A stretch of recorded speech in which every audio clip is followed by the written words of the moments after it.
Bir yetim bala do'stining ko'zlariga mo'ldirlab qarab turib, "Do'stim, sizlarning uyga berib o'ynab kelsa qandoq?" debdi. Do'sti, "Bo'lmaydi adash.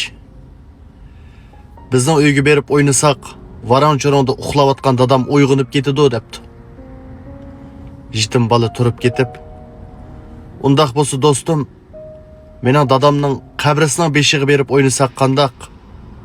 Bizning varan-cho'ronda dadam uyg'onib ketsa hisob emas" debdi. Bir sabiyni ota-onasidan ayirmag'aysa hayot. Sabiy go'daklarimizni ota-onaga zarqib, yetimlik ko'chisiga boshlamag'aysa hayot. Choy kelar yetimga sunuq piyola. Quruq choy kallada mingchi xiyola. Balang to'q zo'rlaysan, bir kopam ye deb. Yetimcho zo'rlashqa qanchalik zor ha. Bir bo'g'oq un bilan yig'laydi bir qiz. Qabriston ichida tizlanib turib, orolli chiqidi bo'g'ilgan uni. Seg'inish ketibdi ruhini o'rib. Yiqillab his qildim qo'rshalgan qabra.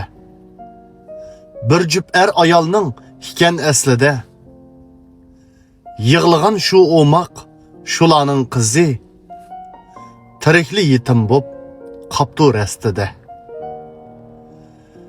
Qizchaqning bag'riga mahkam besildi.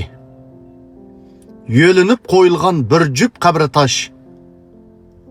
O'yilib yezilgan toshning ustida narsidi boladan qoldi taram yosh.Ün-tunsiz manzara, tinish qabriston. Qizchaqqa sig'inish urudi volqon.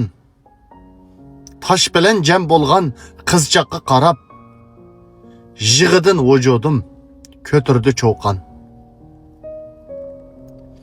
Hasida bir bovay kelib yo'lidi. Qizchaqni qo'lidan chingida tutib, "Nevramni zar qilib qo'yg'ichi taqdir. Kassamchi o'rniga olamdan o'tib." Shivoqli qabriston kengri dalada. Hasiliq bovayning qizchaq qo'lida. Sabiyni unsiz yosh to'kkizma hayot. Ne gunoh mung basqan yetim balada. Sabiyni unsiz yosh to'kkizma hayot. Ne gunoh mung basqan yetim balada.